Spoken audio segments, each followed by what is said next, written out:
அனைவருக்கும் வணக்கம். உண்மை செய்திகள் உடனுக்குடன் கிடைக்கணும்னா, மறக்காம நம்ம சேனல சப்ஸ்கிரைப் பண்ணி வச்சுக்கங்க. இன்று வெளியான 10 முக்கிய செய்திகள்.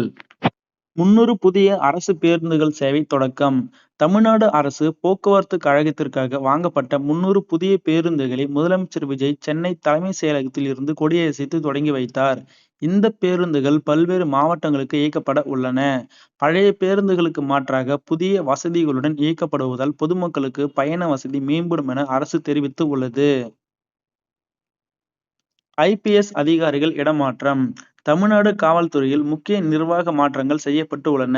பல ஐபிஎஸ் அதிகாரிகள் புதிய பொறுப்புகளுக்கு மாற்றப்பட்டு உள்ளனர்.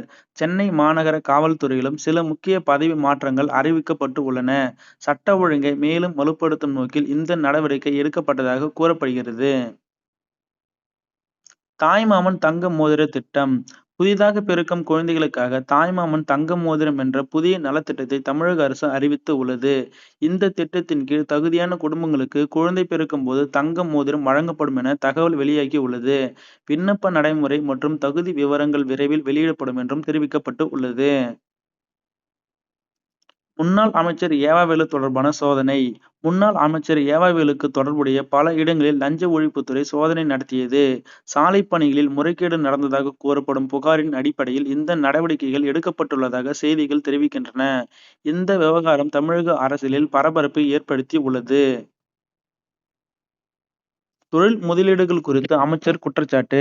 கடந்த 5 ஆண்டுகளில் ஊழல் மற்றும் அனுமதி தாமதம் காரணமாக 25 முக்கிய முதலீட்டாளர்கள் தமிழ்நாட்டில் முதலீடு செய்யாமல் பிற மாநிலங்களுக்கு சென்றதாக தொழில்துறை அமைச்சர் கீர்த்தனா தெரிவித்து உள்ளார்.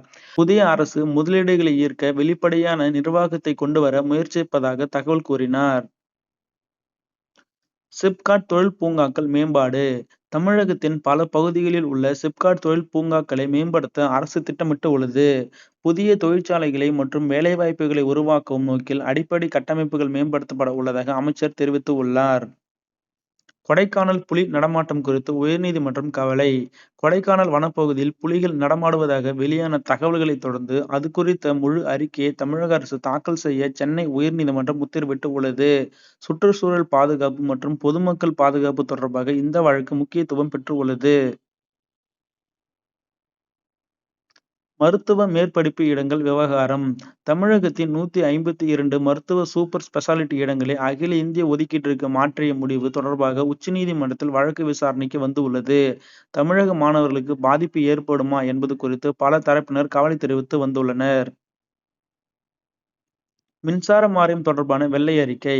கடந்த 25 ஆண்டுகளில் தமிழ்நாடு மின்சார வாரியத்தின் செயல்பாடுகள் மற்றும் நிதிநிலை குறித்து வெள்ளை அறிக்கை வெளியிடப்பட்டதாக செய்திகள் தெரிவிக்கின்றன.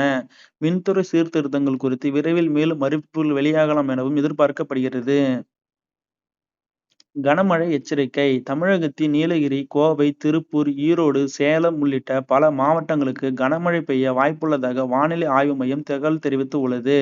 மாவட்ட நிர்வாகங்கள் முன்னெச்சரிக்கை நடவடிக்கைகளை மேற்கொள்ள அறிவுறுத்தப்பட்டு உள்ளது.